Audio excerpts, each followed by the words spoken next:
विद्यार्थी मित्रों नमस्कार। मैं वीरेंद्र मिश्रा आप सबका हार्दिक स्वागत करता हूं।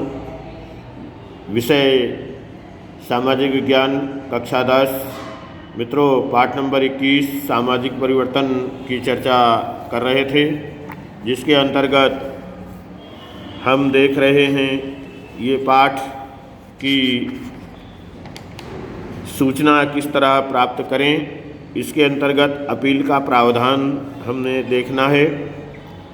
यदि किसी भी विभाग में 30 दिन में सूचना का निकाल ना हो या सूचना देने से इनकार करे तो असंतुष्ट व्यक्ति पक्ष सार्वजनिक सूचना अधिकारी PIO के आदेश मिलने के 30 दिन में प्रथम अपील कर सकता है। इसके लिए आवेदक को कोई फीस की रकम नहीं चुकानी होती है।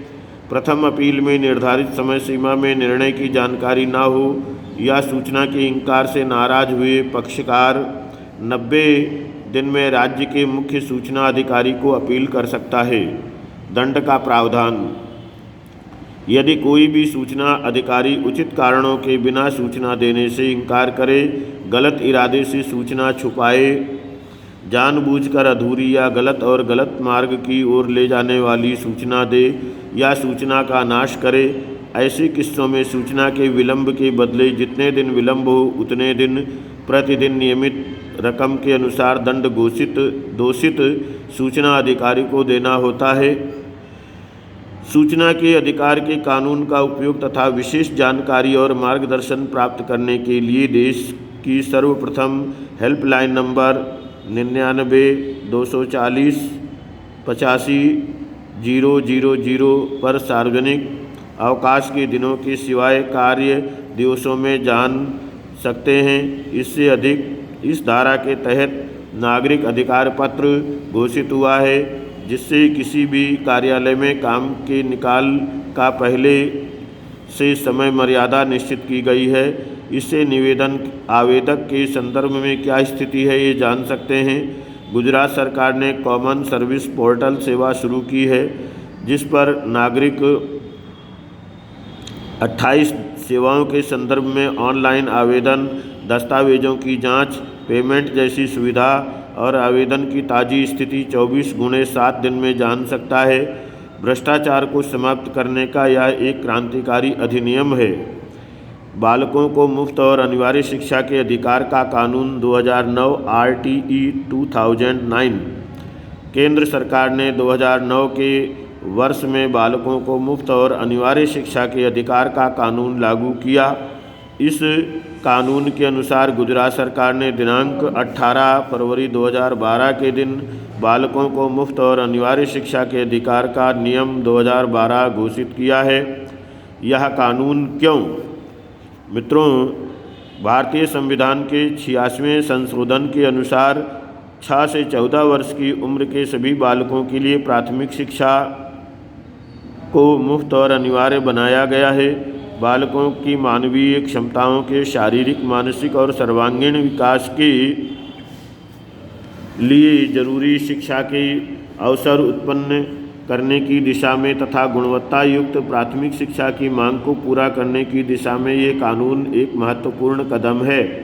पहला, इस कानून में बालक के शिक्षण और स्वास्थ्य को ध्यान में रखकर विद्यालयी शैक्षणिक सुविधाओं और भौतिक सुविधाओं के निश्चित मानदंड निर्धारित किए हैं और उसके अनुसार कक्षा में, प्रयोगशाला में शुद्ध पीने का पानी, बिजली, मध्याह्न भोजन की व्यवस्था और गुणवत्ता, शिक्षकों की योग्यता और नियुक्ति के मानक, विद्यालयों की आर्थिक सहायता के रूप में दिए जाने वाले अनुदान की व्यवस्थाएं निर्धारित की गई हैं, जिसमें कुछ नीचे दिए अनुसार हैं। दूसरा, इस कानून में 6 से 14 वर्ष की उम्र वाले प्रत्येक बालक को उसके आवास के नज़दीक ही हो ऐसे विद्यालय में प्रवेश देना, उम्र के आधार सबूत के रूप में जन्म प्रमाण पत्र न होने के कारण कोई भी प्रवेश देने से इनकार नहीं कर सकता है। तीसरा, प्राथमिक शिक्षा पूरी करें तब तक अर्थात 14 वर्ष पूरे हुए हों तो भी उसकी शिक्षा चालू रखकर उसे मुफ्त शिक्षण देना है। चौथा, प्रवेश देते समय बालक की उम्र 6 वर्ष होनी चाहिए और उसके पास जन्म का प्रमाण पत्र ना हो तो भी हॉस्पिटल का रिकॉर्ड, माँ बाप की उम्र संबंधी शपथनामा के आधार पर प्रवेश दिया जाता है। 5वां, विद्यालय में किसी भी प्रकार के भेदभाव के बिना प्रवेश देने का आदेश है। 6ठा, प्रवेश के समय दान या कैपिटेशन फीस के स्वरूप, अन्य डिपॉजिट के रूप में या अन्य किसी भी फीस के रूप में रकम नहीं वसूल सकते हैं। मित्रों, 7वां, प्रवेश के समय बालक और माता पिता का इंटरव्यू लेकर प्रवेश देना या माता पिता की आय और शैक्षणिक योग्यता या अयोग्यता के आधार पर प्रवेश परीक्षा लेकर प्रवेश नहीं दे सकते हैं।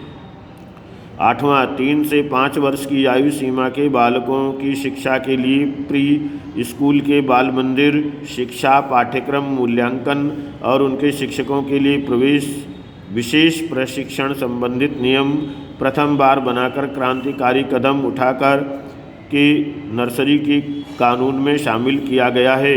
9वां, कमज़ोर वर्गों या पिछड़े वर्गों SC और ST में से पाठ्यक्रम प्रवेश के इच्छुक बालकों को उनके कानून में दर्शाई गई पहचान के आधार पर PPL की सूची के परिवारों के बालकों को सरकार मान्य निजी प्राथमिक विद्यालयों में कक्षा 1 में वर्ग की कुल क्षमता से 25% की सीमा में अनिवार्य प्रवेश देने का आदेशात्मक प्रावधान इस कानून में किया गया है।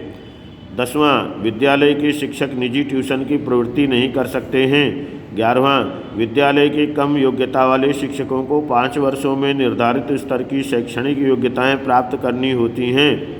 12वां, स्थानांतरण के सिवाय प्राथमिक शिक्षा पूरी ना करें तब तक बालकों को विद्यालय से निकाला नहीं